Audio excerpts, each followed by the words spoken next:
It's the Food and Drink Festival at Westbridge Park from noon, I think, till it gets a bit dark. There's loads to do and stacks to see, so go on. We have a great result, ladies and gentlemen. The keys have been reunited with its owner, and the car on the council car park is about to be removed. Did you ever wonder why I jump into a bottle? By getting your spirit reasonably cold before you add the tonic is one of the tips. Unfortunately, I can't do it here as we're not able to use glass, but we're using plastic today. But normally we would put, the ideal thing is to put your glasses in the fridge first, so the glass is nice and cold. So when you add the spirit, it chills the spirit. When you add the ice doesn't melt under the heat of the glass. So having done that, let's always pop the spirit in first. A little bit of garnish, let's drop a bit of lemon in there. And then Schweppes tonic, let's just examine Schweppes for a moment. Schweppes, once a great British company, in fact a great international company, now owned by Coca-Cola, which perhaps tells you one or two things. I'm not dissing Schweppes as a tonic water, it does a job. But one or two things concern me about Schweppes tonic, and one is that you find saccharin in both the full fat and the slimline version. Saccharin is something I don't like the taste of. Some people might love it, but I'm still struggling with this headset. I've got the wrong shaped head. It's something which I just don't like the flavour of, and so you really can't escape it. The basic requirement of a tonic water is that it contains quinine, and that was something that came in from the days of the British being out in India. Quinine from the fever tree, and we shall come back to that a little later. Quinine from the fever tree is something that's very good for treating malaria and all sorts of other things, preventing it.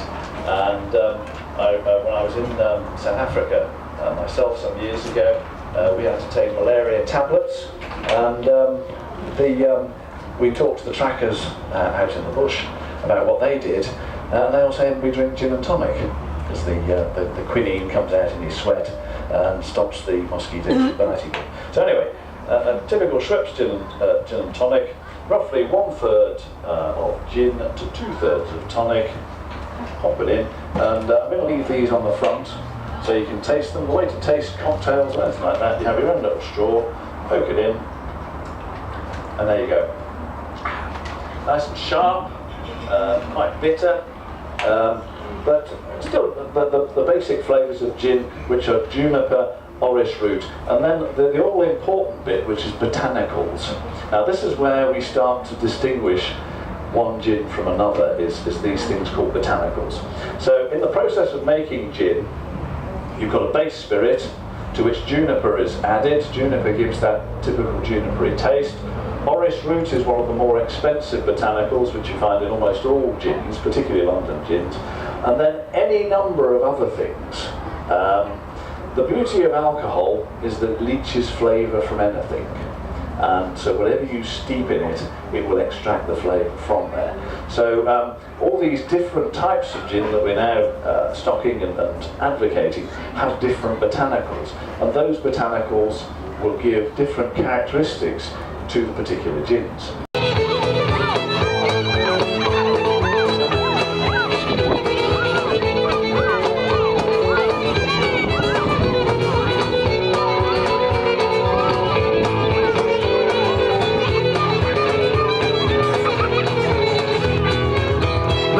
The feeling that I get when I see her, when I see her, that's the time I love her best. I'll move to the middle lane on that fiddle day.